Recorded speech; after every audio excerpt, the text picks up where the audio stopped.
But ಒಂದು unfortunate ಅಂದರೆ ವಿಪರೀತ ಪ್ರಮಾಣದ ನೀರು ಪೋಲಾಗ್ತಾ ಇದೆ. ಇಲ್ಲಿ ತನಕ ಅಂದರೆ ಈ ಗೇಟ್ ಸರಿ ಇದ್ದಾಗಲೂ ಕೂಡ ಸುಮಾರು ನೀರು ಬಿಟ್ಟಿದಾರಲ್ಲ, ಎಲ್ಲ ಸೇರಿ 100 TMC ನೀರು ಹೋಗಿದೆಯಂತೆ ತುಂಗಭದ್ರಾದಿಂದ ಬಿಟ್ಟಿರೋದು.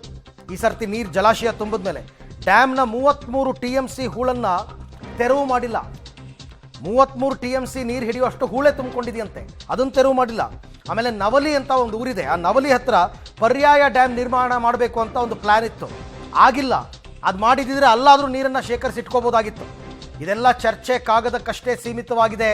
ನವಲಿ ಡ್ಯಾಮ್ ವಿಚಾರ, 3 ಜಿಲ್ಲೆಗಳಲ್ಲಿ ಫ್ಲಡ್ ಫ್ಲೋ ಕಾಲುವೆ ನಿರ್ಮಾಣ, ಅದು ಪ್ಲಾನ್ ಇತ್ತು, ನೆನೆಗುದಿಗೆ ಬಿದ್ದಿದೆ. ಫ್ಲಡ್ ಫ್ಲೋ ಕಾಲುವೆ ಅಂತ, ಅದು ಜಮೀನುಗಳಿಗೆ ನೀರು ತೊಗೊಂಡೋಗುತ್ತೆ, ಅಟ್ಲೀಸ್ಟ್ ಅದಾದರೂ ಆಗ್ತಾ ಇತ್ತು, ಅದು ಆಗಿಲ್ಲ. ಕೊಪ್ಪಳ, ಬಳ್ಳಾರಿ, ರಾಯಚೂರು ಜಿಲ್ಲೆಗಳಲ್ಲಿ ನಿರ್ಮಾಣಕ್ಕೆ ಉದ್ದೇಶ ಮಾಡಿದ್ರು, ಯಾವ ಕೆಲಸನೂ ಆಗಿಲ್ಲ.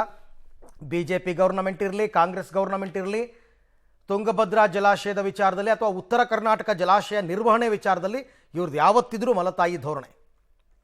ಈ ಬಗ್ಗೆ ಕೂಡ ಮತ್ತಷ್ಟು ಮಾಹಿತಿ ನನ್ನ ಕೊಲೀಗ ಮುಕ್ಕಣ್ಣ ಅವರಿಂದ ಪಡ್ಕೊಳ್ಳೋಣ. ಮುಕ್ಕಣ್ಣ, ಈಗ ಪೋಲಾಗ್ತಾ ಇರತಕ್ಕಂಥ ನೀರನ್ನು ಒಂದು ವೇಳೆ ನವಲಿ ಹತ್ರ ಡ್ಯಾಮ್ ನಿರ್ಮಾಣ ಮಾಡಿದರೆ ಉಳಿಸ್ಕೋಬೋದಾಗಿತ್ತು, ಅಥವಾ ಫ್ಲೋ ಕಾಲುವೆಗಳನ್ನ ಮಾಡಿದರೆ ಉಳಿಸ್ಕೋಬೋದಾಗಿತ್ತು. ಇವೆಲ್ಲ ಯೋಜನೆಗಳು ಯಾವ ಕಾಲದಲ್ಲಿ ಆಯಿತು, ಯಾಕೆ ನೆನೆಗುದಿಗೆ ಬೀಳ್ತು ಅಂತ?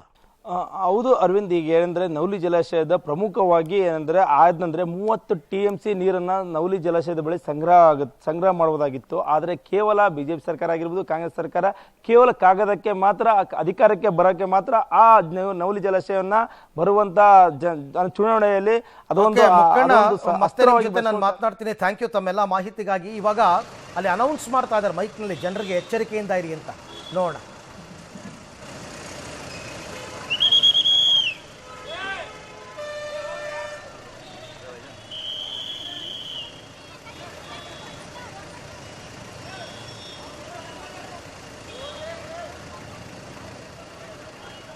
ರೈಟ್, ಈ ಬಗ್ಗೆ ಮಾತನಾಡೋದಕ್ಕೆ ಕೊಪ್ಪಳದ ಶಾಸಕರಾಗಿರ್ತಕ್ಕಂಥ ರಾಘವೇಂದ್ರ ಹಿಟ್ನಾಳ್ ಅವರು ನಮ್ಮ ಜೊತೆ ಸಂಪರ್ಕದಲ್ಲಿದ್ದಾರೆ. ಸರ್ ನಮಸ್ತೆ, ಅರವಿಂದ ಮಾತನಾಡ್ತಾ ಇದ್ದೀನಿ. ನಮಸ್ಕಾರ. ಹೇಳಿ ಸರ್. ತಾವು ನಿನ್ನೆ ನೈಟ್ ಭೇಟಿ ಕೊಟ್ಟಿದ್ರಿ TB ಡ್ಯಾಮ್ ಹತ್ರ.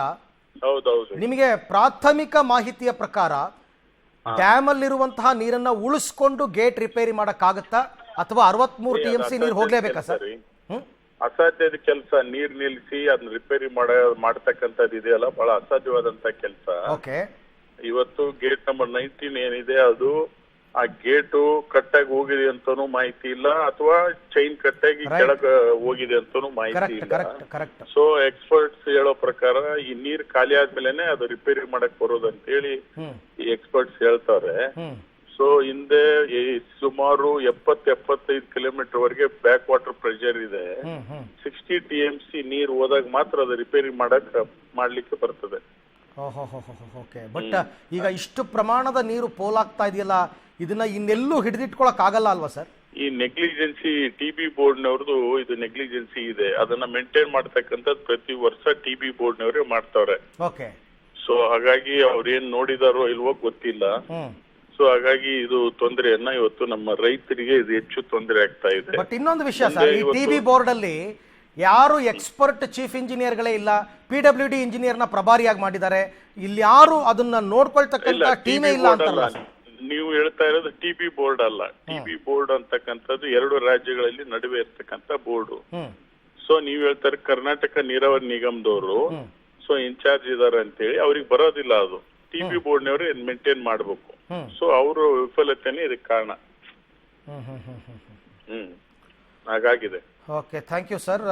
ಪಬ್ಲಿಕ್ ಟಿವಿ ಜೊತೆ ಮಾತನಾಡಿದಕ್ಕೆ. ರಾಘವೇಂದ್ರ ಹಿಟ್ನಾಳ್ ಅವರು ಶಾಸಕರು, ಅವ್ರು ಹೇಳೋ ಪ್ರಕಾರ ನೀರನ್ನು ಹಿಡಿದಿಟ್ಕೊಂಡು ರಿಪೇರಿ ಮಾಡೋದು ಅಸಾಧ್ಯವಾದ ವಿಚಾರ ಅಂತಾರೆ.